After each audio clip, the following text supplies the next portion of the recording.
Bonjour et bienvenue à la Forêt des Lectures. Alors, aujourd'hui, je vais vous parler de la bande dessinée Le Bouddha d'Azur. C'est une bande dessinée en 2 tomes par Kozai. Kozai, c'est un immense auteur de bande dessinée que je découvre à l'occasion, parce que je connais pas très bien son travail, son historique et l'influence qu'il a eu, mais c'est quand même un auteur qui a eu le Grand Prix de la ville d'Angoulême, qui est un prix très important et qui marque une reconnaissance de la part de ses pairs, des auteuristes de bande dessinée. Et du coup, je trouvais que c'était une bonne porte d'entrée, le Bouddha d'Azur, plutôt par exemple ces grands classiques comme Jonathan. Surtout que j'ai trouvé cette bande dessinée, alors c'est sorti aux éditions Dupuis, dans la collection Empreinte.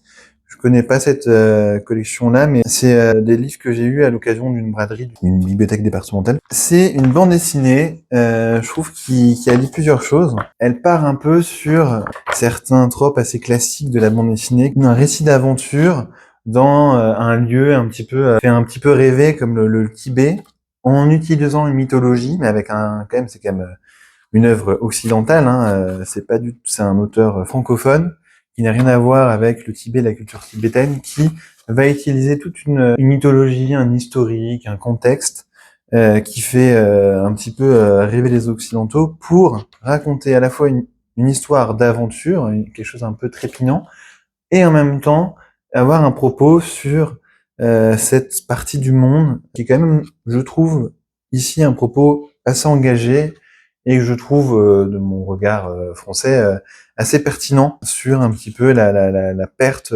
comment on essaye d'écraser certaines parties du monde, principalement la Chine, essaye d'écraser la culture tibétaine, de la faire disparaître au profit de l'empire chinois et au profit d'objectifs lucratifs capitalistes. Je vais pas forcément dire plus parce que ça va révéler certaines parties du récit, mais ça commence un petit peu comme une fable où on voit un chasseur qui voit un ourson dévaler la pente en se laissant rouler. Il va le tuer et il va trouver le Bouddha d'Azur, donc le titre de cette bande dessinée. Ça, c'est vraiment l'introduction. Tout de suite, on est happé par ce qui se passe et l'auteur a introduit de cette manière-là une mythologie liée au Bouddha d'Azur. C'est une sorte d'immense Bouddha qui serait dans la montagne avec de l'or et on sait pas trop où il est. Et il y a une femme qui va décéder dans la neige avec dans ses bras un nourrisson qui va être récupéré par cette maman ours qui a perdu son petit, et elle va s'en occuper. Il y a plein d'indices, c'est quand même un début assez sombre, assez dur. On est directement dans l'ambiance. J'essaie de pas trop en révéler non plus, mais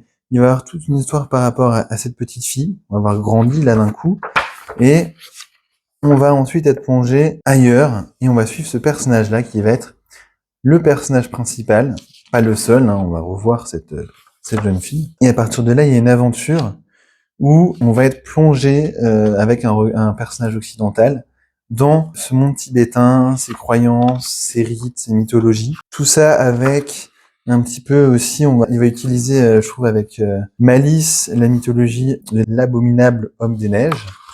Et à partir de là, alors j'aime beaucoup comment il dessine la montagne.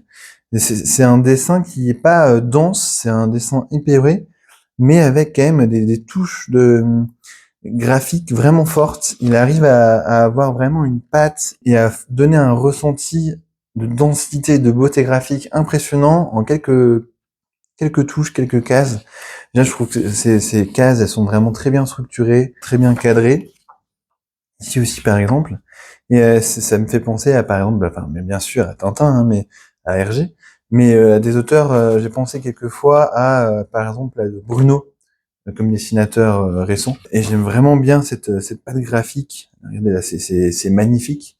Et il y a un jeu aussi sur les couleurs, je trouve, qui est très réussi. Et j'ai l'impression que ça va être une bande dessinée qui va vraiment graphiquement très bien vieillir. On va avoir un mélange des genres que je trouve vraiment réussi. Une aventure avec des histoires d'amitié. On va avoir la petite histoire qui va s'imbriquer dans la grande histoire du Tibet avec ses croyances, ses rites, plein de visuels, des cérémonies, des lieux qui sont très importants. On va avoir aussi des romances, des histoires d'amitié. Et en même temps, il y a la grande histoire qui va arriver avec l'occupation de plus en plus importante de la Chine, des massacres, une disparition de la culture, une propagande, une utilisation des ressources de l'Himalaya. Et je trouve que l'auteur arrive vraiment bien à trouver un équilibre dans tous ces aspects-là du récit. C'est trépidant. En même temps, il y a plein d'informations, c'est engagé.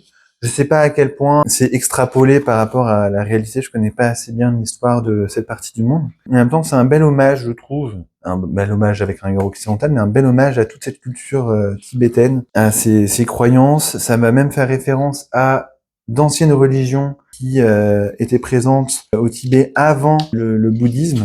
Donc vraiment, il y a plein d'aspects au récit. Je trouve que ça en fait quelque chose de très riche en 2 tomes, et en même temps, ça se lit tout seul. C'est dur, mais c'est léger. Les pages défilent tout seul. J'ai commencé le tome 1 en étant vraiment fatigué un soir.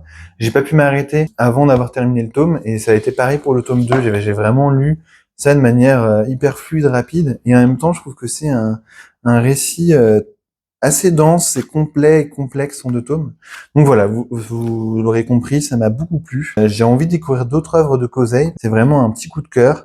Et ça m'a redonné envie, ça faisait longtemps que je m'étais plus penché sur cette partie du monde, mais de regarder des documentaires, de lire des bouquins sur cette partie du monde et tout ce mélange de cultures.